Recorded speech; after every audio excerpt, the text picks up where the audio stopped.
আন্তর্জাতিক ওয়ানডে ক্রিকেটকে বিদায় বলে দিয়েছেন বাংলাদেশ দলের অভিজ্ঞ উইকেটকিপার ব্যাটসম্যান মুশফিকুর রহিম। ৩৭ বছরে এই ক্রিকেটার বুধবার রাতে সামাজিক যোগাযোগ মাধ্যমে এক বার্তায় অবসরের ঘোষণা দেন। ওয়ানডে থেকে অবসর নেওয়ায় মুশফিক এখন থেকে শুধু টেস্ট খেলবেন। ২০২২ সালের আন্তর্জাতিক টি-20 ক্রিকেটকে বিদায় জানিয়েছিলেন বাংলাদেশের অভিজ্ঞ এই উইকেটকিপার ব্যাটসম্যান। গত বছর মার্চে শ্রীলঙ্কার বিপক্ষে অপরাজিত ৭৩ রানের পরের ৬ ইনিংসে 50 করতে পারেননি মুশফিক। সবশেষ চ্যাম্পিয়ন্স ট্রফিতে ২ ইনিংস ব্যাট করে আউট হয়েছে ০ ও ২ রানে।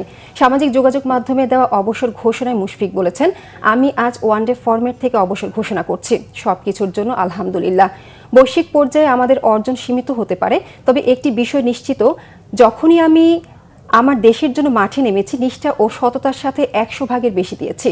২০০৬ সালে প্রথম ওয়ানডে খেলা মুশফিক গত ১৯ বছরে খেলেছেন ২৭৪ ম্যাচ, ৯ সেঞ্চুরি ও ৪৯ 50-তে ৩৬.৪২ গড়ে করেছেন ৭,৭৯৫ রান, যা বাংলাদেশের ব্যাটসম্যানদের মধ্যে তামিম ইকবালের পর দ্বিতীয় সর্বোচ্চ।